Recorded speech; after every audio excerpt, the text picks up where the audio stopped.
Hey guys, so I'm just going to jump in here with a short video today that this is something that I have just learned about in the past couple of days. Apparently there is a huge Goodreads drama that is happening about a would-be debut author who created fake Goodreads accounts and was basically one-star bombing a whole bunch of different other debut authors or authors in her, also writing in the same genre that she did for her would-be debut book.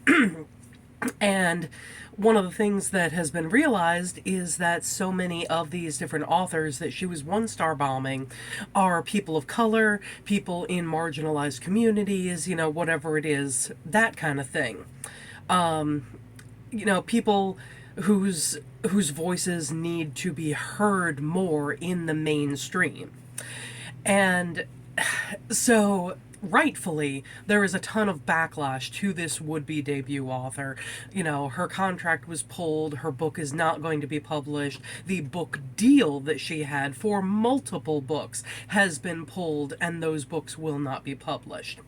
And while on the one side, that is a shame because books take work, and it's a dream of so many of us to reach that height. It's also a good thing that the book was pulled, that this contract was canceled and that the publishing house has said no, this behavior was unacceptable of you. And the thing that I can't help thinking ever since I found out about this is, what was the point? That's what I don't understand. I mean, I have a young adult trilogy that, or maybe new adult, considering the ages, they're college age students. But I have a trilogy called Afflictions, and there are so many different components in this trilogy that are similar to Brandon Sanderson's trilogy of Steelheart, Firefight, and Calamity. There are also so many similarities to V.E. Schwab's Vicious and Vengeful, the duology that will hopefully eventually become a trilogy. She did confirm to me on Instagram that yes, there is going to be a third book. I can't wait.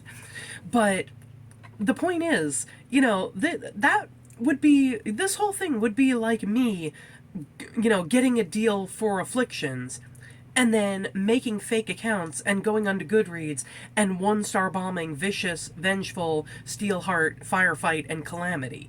And it's like, why? And I realize it's not exactly like it. V.E. Schwab is part of the LGBTQ community. Brandon Sanderson, is, as far as I know, a straight white male. I know that he's a white male.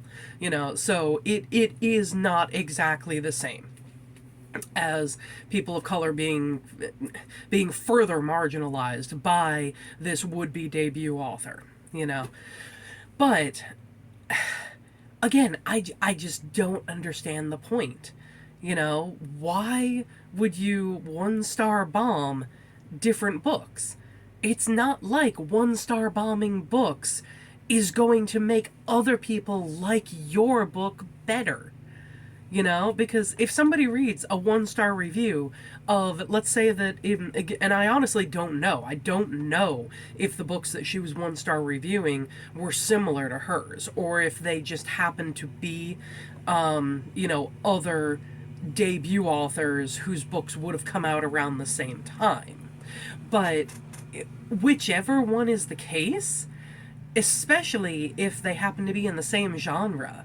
If I see a bunch of one-star reviews for a book, and then, usually in the recommendeds underneath, at least on Amazon, there are a bunch of similar titles. And, chances are, if it's in the same genre, that this would-be debut author's book would be there in the recommendations. And it's like, okay, so I'm reading a bunch of one-star reviews for this book. This, I don't really have an interest in reading it because I'm looking at the reviews. Oh, here's this would-be author who has done all these one-star reviews, and her book pops up. Well, I've got no interest in that. Why would I? You know? This similar book has a bunch of 1-star reviews and I don't want to read it. I just, I don't get it. You know, the bottom line is that there is no way that bringing someone else's work down is going to increase other people's interest in your own. And I cannot believe that somebody would willingly and deliberately blow up their career in publishing before it's even began. It boggles my mind.